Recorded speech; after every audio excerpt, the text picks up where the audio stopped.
Namaskar and welcome to the second lesson on the Unit 5 Development of Education in India before Independence. In this lesson, we will be focusing on education under colonial and imperial rule. In the earlier lesson, we have a discussion on ancient and medieval education system in India and its takeaway. And this second part will be focusing on the system of education after the Muslim period or starting of the colonialism. Let us start the discussion by seeing what are the different broader areas during the colonial system. Broadly, the colonial system having two aspect. One, you might have seen that the English East India Company came and many of the provinces were under our local governments, but the business and the other control, marketing control, were under this East India Company and all.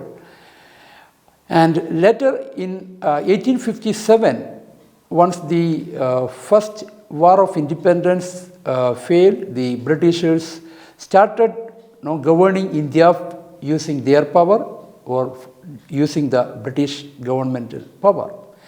And these are two areas, broad areas we can have during this colonial period. One is complete the colonial period, and second is the imperial period, where the Britishers started governing India directly. And what are the learning outcomes of this particular lesson? After completing this module, you will be able to understand the development of education in India during the colonial as well as the imperial rule till 1947. Understand the education system within the context of its social, political and economic background. Explain the education system during the British India, or you can say that the imperial period described the origin and development of basic education in India. As I mentioned, the education system after medieval period can broadly under two. One is colonial rule and under the imperial rule. Colonial rule up to 1857, and then from imperial rule up to 1857 to 1947. Why this division is there are demarcation, changes you can see, the difference you can see, the educational activities, educational provisions, and the rules, laws, etc. during both periods. What are the aims of education during this period? Basically, as I mentioned in the earlier lesson also, religious was very important, has very important place in education. Therefore, the spreading of Christianity even has given importance during this period. They considered education as a way or a medium for spreading Christianity. And to govern in an easy way, to get support from or to get benefit from all the Indian masses, they want few people, those who can help them. Therefore, they focused providing English to those people, and the medium of instruction they kept it as English, or you can say that they encouraged the study of English language in a better way during those periods.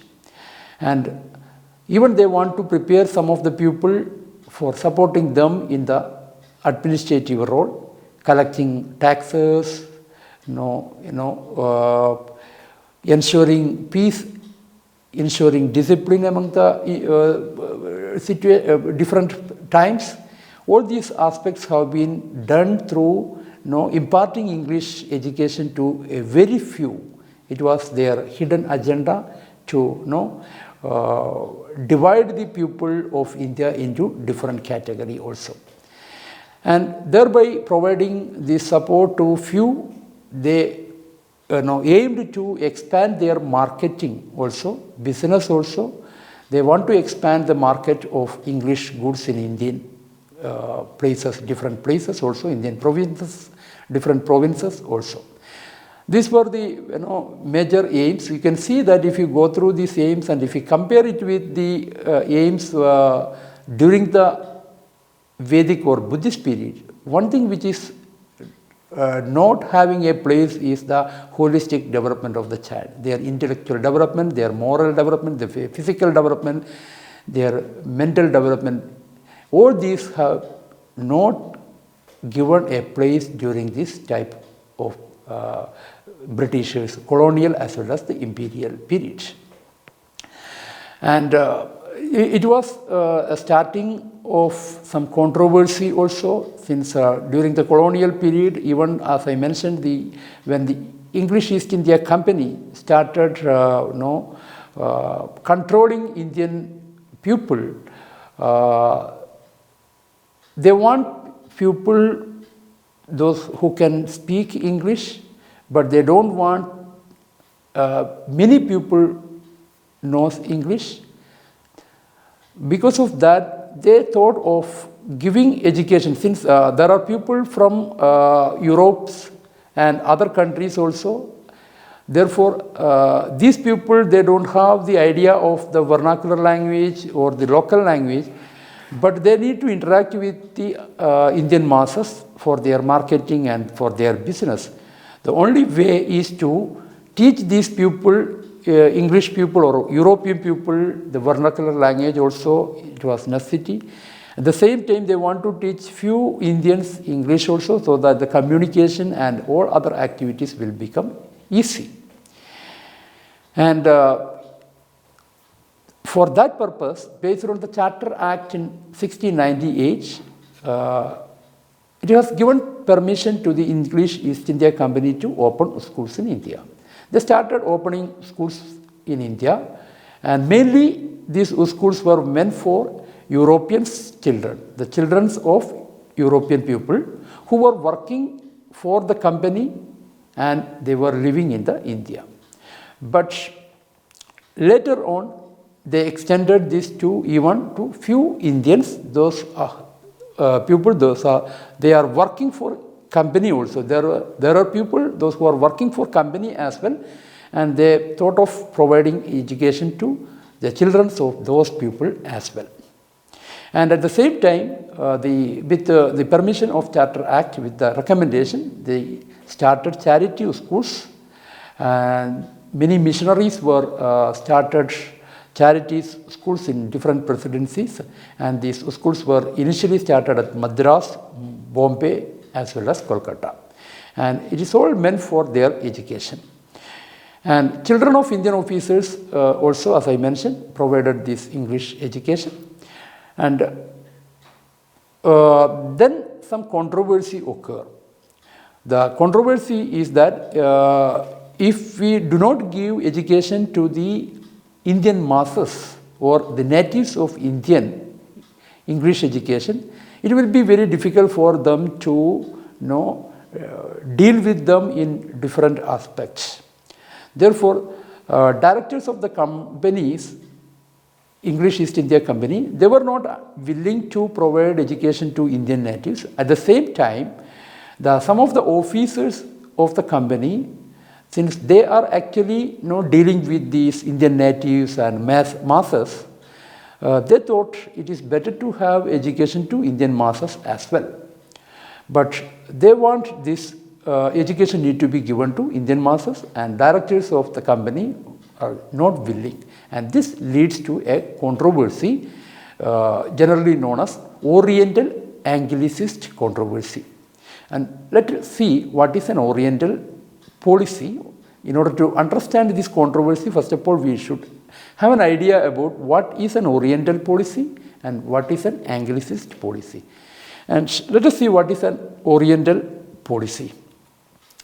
In Oriental policy, this group of students, people, they believe that promotion of Indian education through indigenous languages of Sanskrit, Arabic and Persians are compulsory, and this education will support even the company in marketing, business, and even governing in different ways. Therefore, these people argued that promotion of Indian education through indigenous language is required.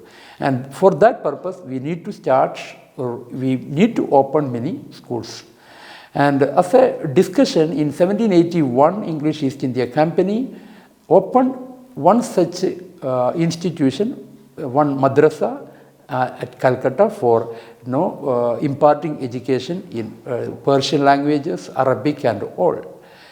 And this was considered as the first step in evolution of the modern education system that replaced the indigenous. You see, the system, even English East India Company has given importance to introducing the madrasa type of, not as a system which is equal to our Gurukul system or Buddhist system. Instead, they started the madrasa education. It was actually a starting of the replacement of indigenous education system. Along with that, they started a Banaras Sanskrit College for popularizing Sanskrit in 1791, Fort William College in 1800 at Calcutta, and Fort St. George College at Madras in 1818. Many of the colleges they started, you see, all these are the centers of higher education. All these centers are for higher education, providing education to elite group students. That time also they completely neglected the education of primary, education at primary as well as secondary, or in other words, the school education. They haven't spent any money for introducing the school system at primary as well as secondary. And this also initiated loads of issues among the masses, the native people, even some of the people from the company also. And because of the huge agitation, it came from different parts. The company thought of spending a meager amount of rupees 1 lakh to school education in India, and this has been approved under clause 43 of the Charter Act of 1913. And at the same time, there were people which firmly arguing that instead of indigenous languages, indigenous education system, or improving the Persian, Arabic and Sanskrit and all, we need to focus more on English language, promotion of English language. And we should not give this language learning to all masses. Instead, we need to find a few people, few Indians, bright Indians, and provide them education, and so that we can make them as our subordinate staffs, and we can utilize them for governing the other people also. And it was during those times Lord Macaulay intervened this controversy, Orientalist as well as Anglicist controversy, and he supported the Anglicist view and completely rejected the Orientalist view about clause 43 of Charter Act 1830. And he completely, in tune with the improvement of English education in India. And this particular support given by the Macaulay, you can see through his word, and he mentioned in the report that it is known as the Macaulay's Minutes. In the Macaulay's Minutes, he mentioned that we need to bring about a class of person Indian in blood and color. They are Indian in blood and color, and at the same time, but English in their taste, opinion, their attitudes, morals, and intellect. We need to prepare that Indian.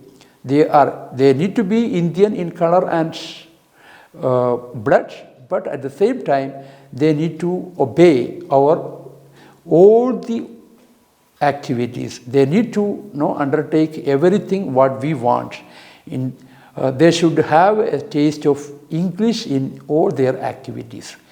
And this theory is generally known as a downward filtration theory. What it means is They thought of providing education to very few Indian people, English education, so that those who received this education will spread the ideology of the Englishers to the other masses. Since if something is coming out of the mouth of an Indian person who is Indian in blood and color, the others will agree.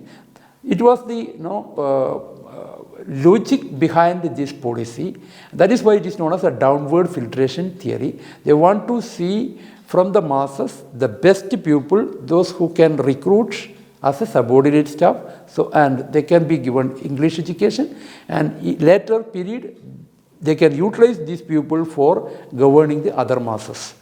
And Macaulay, by making all his arguments and recommendations, submitted his report in 1835 to the then Governor General of British India, William Bentinck, in 1835. And it is the starting actually of English education in India. Many of the people got an opportunity to taste the English education, and they become, even many of them become the subordinate in the colonial British governments. And this controversy continued further also, and this controversy continued till the later period of this colonial. And let us see the main features of the colonial education. You can see that starting, if you see the downward filtration theory, the English education during that time, or the colonial education, it is covered only very few elite only. Or you can see that in the context of the equity and equal opportunity, that what we are discussing now, it's completely against the equality or equal opportunity principles, and provided only education to very few people. And it is as per the needs of the company and not for the base need of an individual who are coming for education. It's not for the social development, or the economic development, or even individual development of the particular individual or the person who are going for the education. The basic purpose of the education provided during this period is for the improvement of the company governance and getting benefit out of it. And the transition rate from school to higher education is very low. It is too low, and school education, the provision for school education is too low, and even one person after completing school education to get into higher education also, it is too low, no scope for that. And teaching is based on the assumption that knowledge received should be accepted without any critical question. This is the method of teaching provided during that. The teacher, whatever he or she preach, it is the ultimate, and there is no option for even questioning whatever the teacher taught. The emphasis was given to the spread of Christianity also, using the missionary type of schools and colleges. And these are the main features of the colonial education. Let us go to the second part, the education during the imperial rule. As I mentioned, the imperial rule started actually after the 1857, the first war of independence. And before that, in 1853, Charter Acts recommended that directors of the company can decide to have a definite policy for education in India. It is strongly argued in 1853 Charter Act that we need to have a strong policy for education in India. Therefore, it is very essential to come up with a policy for education in India. Based on these Charter Act recommendations, a committee has been constituted under the chairmanship of Wood, and it's all this committee's recommendations is known as Wood's Dispatch, and submitted their report in 1854. The objective of this particular committee, the constitution of the committee, was to survey the educational progress in India and to give suggestion for further improvement.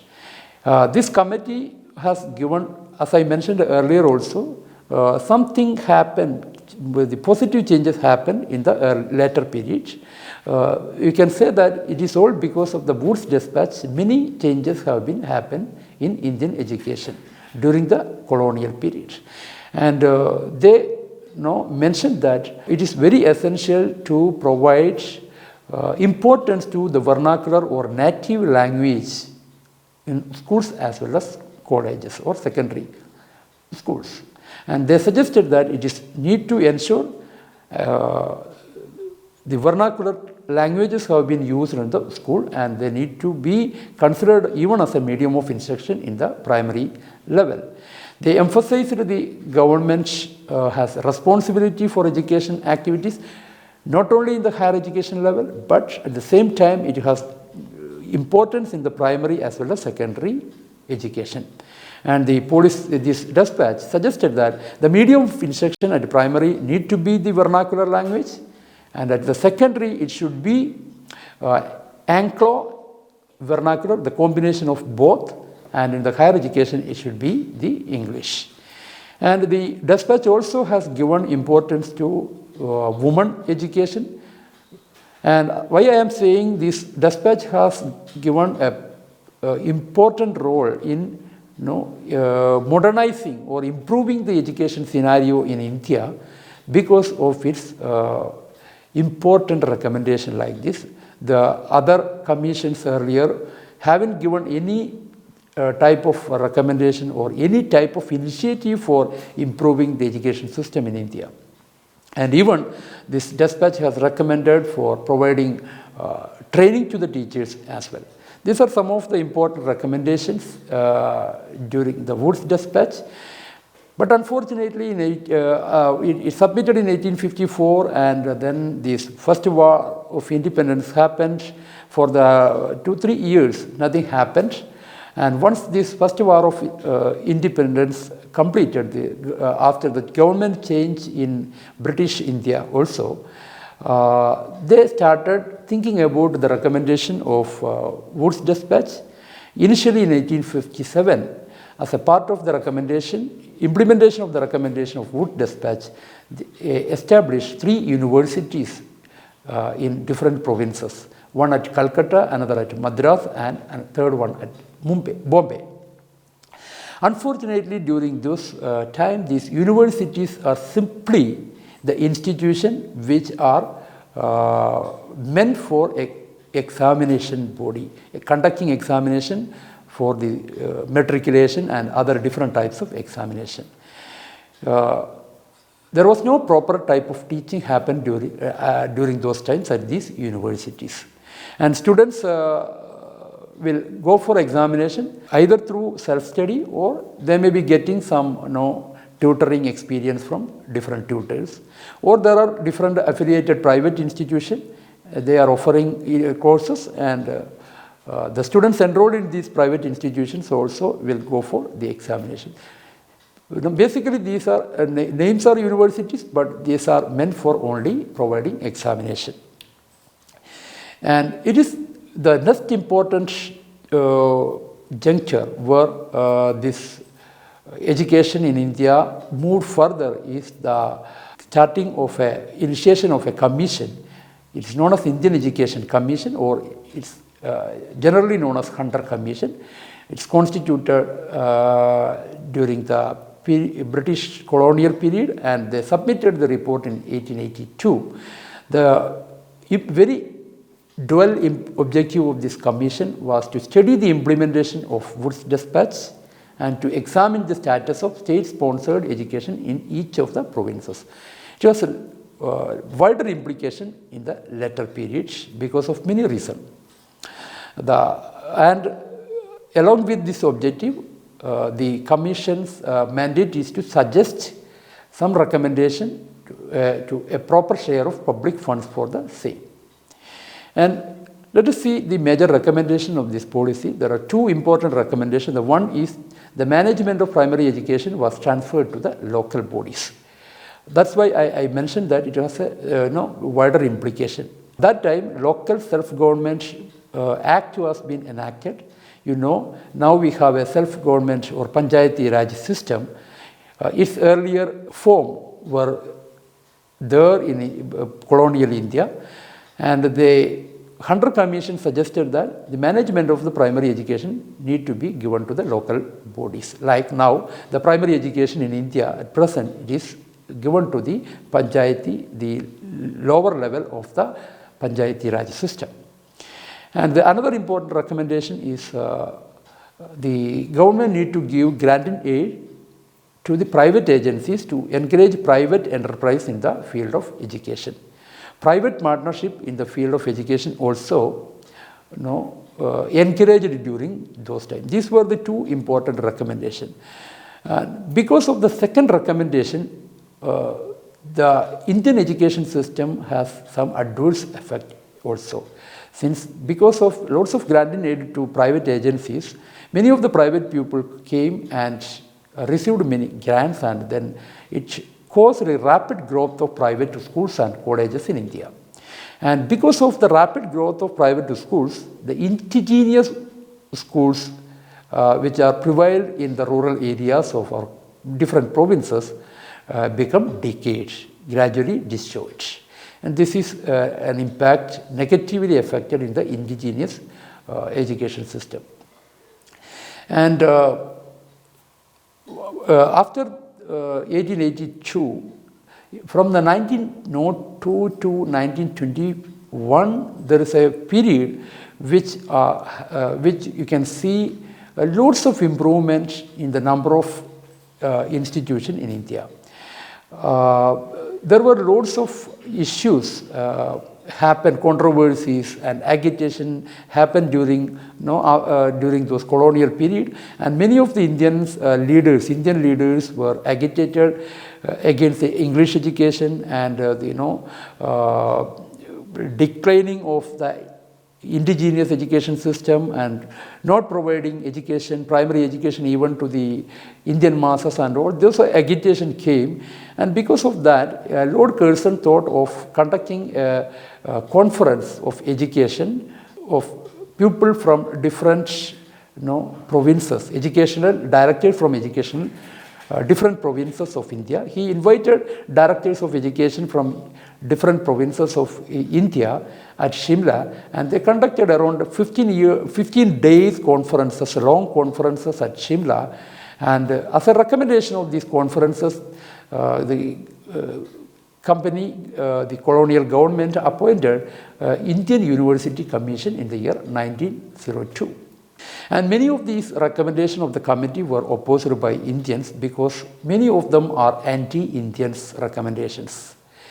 And one of the recommendations as per this commission is the government can come up with an education act to frame the educational policy of the state, and consequently this provision become a law also. And based on this law, and as a part of recommendation of this law, as I mentioned in 1857, the colonial government started 3 universities which are meant only for examination body, but these universities were given status of teaching also in 1904. It is a year where the universities at Madras, Calcutta and Bombay got opportunity to convert it as a teaching universities also. And again, under this law, there are some of the other things that is prevalent right now also, like periodic inspection of affiliated colleges. We have a system of NAC accreditation and all, and we have a system of inspection even at school levels and all. You can see the roots of those things from this particular education law happened in 1904. Periodic inspection of affiliated colleges, secondary schools. Even if I want to start a secondary school, we need to get a recognition from the Department of Education as well as the respective universities where this matriculation as examination happens. And then training of secondary teachers and starting of training institution, all those are part of this law. And as I mentioned, because of the recommendation of this commission, education commission, many agitation happened during those times from the different fields. Even the neglection of primary education also was fact for this type of agitation. And because of that, Gopal Krishna Gokhale put a bill before the British Parliament to introduce free and compulsory primary education. And the government has not considered that bill. Instead, they initiated Department of Education in government and different provinces. And after a gap of 1 year, again Gopal Krishna Gokhale put a private bill on introducing pre and compulsory education, but it is rejected. But it's principal aspect they considered. And because of that principal aspect of the bill they considered, and in 1912, elementary education was made free in some provisions of British India. And even British Parliament, this colonial parliament, passed a resolution on education policy. And this resolution, as per the resolution, it recommends separate curricula for rural and urban schools. And even the curricula, this policy suggested that there should be teachers. If rural particular schools, students are from a different class or caste, the teachers also need to be from that different caste and class. And they recommended expanding university education by coming up with different universities at different parts of the country also. These were some of the important recommendation, positive recommendation that happened during 1930. And because of all these changes happened during that period, British government thought of finding what is the issues of university system in India. For that purpose, they constituted a committee under Sadler. Sadler was the then Vice Chancellor of Leeds University. It's popularly known as Calcutta Education Commission. The main objective was to see the issues of the Calcutta University and its prospects, but the commission go beyond it, and they have given suggestion on the secondary education, since the secondary education is the base for going to the university education. Therefore, they have given more importance to the different aspects of education in India, and many of those recommendations are even applicable to the other universities, not alone to the Calcutta University. And for improving the education system in British India, in 1921, the British government established a Central Advisory Board on Education, CABE, popularly known as CABE. Still it exists in India for taking important decisions regarding education. And the important objective was to provide advice and suggestion for the improvement of education. And this is the period where large-scale expansion has been happened for the schools and colleges under government as well as the government-supported areas. And even the number of students also have been doubled at all levels during this period. Still, the primary education, even though it is doubled, but it is not in proportion with the number of primary, the age-appropriate kids during that time. And let me quickly go through the education during 2137, and it is known as a period of dynasty where British government passed a bill where the different provinces, the administrative power has been given to two agencies. One, the governor or executive committee, and some of the power is rested on the ministers or the councillors, where ministers are the pupil representatives. And during those times, the education is under the minister, whereas finance is under the governor. What happened if the provincial government, if they want to introduce anything in the field of education, it requires finance. But the finance was under the governor. Therefore, it was very difficult to get finance for implementing many of the things. Therefore, even though many of the provinces under Congress, they passed compulsory primary education, but its impact if they want to implement it in the grassroots level, they now face lots of difficulty. But by 1937, around 167 urban areas and 330 for rural area. They introduced the compulsory primary education. And it is a period where secondary education also improved, and many private schools were also started during those because of the policy of the colonial government. And this is the period where the discussion on introducing vocational education and modern Indian languages as a medium of instruction also started. And so the vocational education has also given a prominent place along with the Indian languages as the medium of instruction. And from 37 onwards, the provincial government got autonomy, and then some of the things even the government themselves can decide and implement, and that they removed the diarchy also. Since they removed the diarchy, therefore the provincial government has all the power to do everything, and they got the autonomy. And then during this time, the government of British government, they initiated a commission headed by Sargent, and they discussed in length about the development of Indian education in the post-war reconstruction period, since it is the period where the Second World War completed, and the system of education in India faced lots of issues. Therefore, the British government, they thought of studying the development of education in the post-war period and how this can be improved further. Even the issue of vocational education, all those things also happened during that time. Therefore, the commission submitted a report. It is known as Sargent's Scheme of Education, and based on the commission report also, considerable expansion of higher education happened during those periods, but still neglecting the secondary as well as primary education. This is the time where the Gandhi started writing in his paper Harijan about the importance of vocational education or the craft-centered education or the basic education or the national education for Indian people, known as Nai Talib.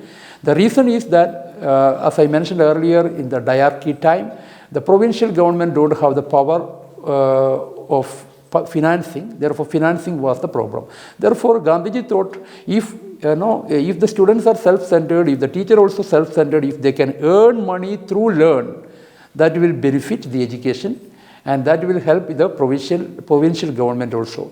And to solve the socio-economic and educational problem of the nation, this Nai Talim was being happened. And it is based on the free and compulsory education to all, mother tongue as medium of instruction, craft-centered education, using 3H, head, heart and hands, rather than simply reading and writing, and development of self-reliance and patriotism. It was the basic the feature of the basic education. Later on, one conference in 1937 has been convened at the Wardha under the chairmanship of Gandhiji. They come up with the resolution based on all these features, and then constituted a committee under constituted a committee to look after the implementation also. And this committee has given loads of positive recommendation for implementing basic education structure in India. Now see our NEP 2020 again has given importance to pre-vocational education, vocationalization of education, skill-based education and all. These are, again, we are going back to loads of positive things happen in even the colonial period. Some of the things are there, and ancient period, especially in the Vedic and Buddhist period, those things we have been using now in our new education policy for developing a better and future citizen who can live in a better life and who can really a global citizen, or to make India as a global superpower. And there are some few questions also for practice. You can elaborate Oriental Anglicist controversy. What are the features of Macaulay's minutes? Explain downward filtration theory. Explain the features of education during colonial period. What are the major recommendations of Wood's dispatch? What are the major impact of Hunter Commission recommendations? What is basic education? What are their features? With this, thank you all, and go through the video lesson along with the materials and other resources and update your understanding about the entire education system in India till 1947. Of course, it will have benefit for all of us when we are talking about the implementation of National Education Policy 2020. Thank you.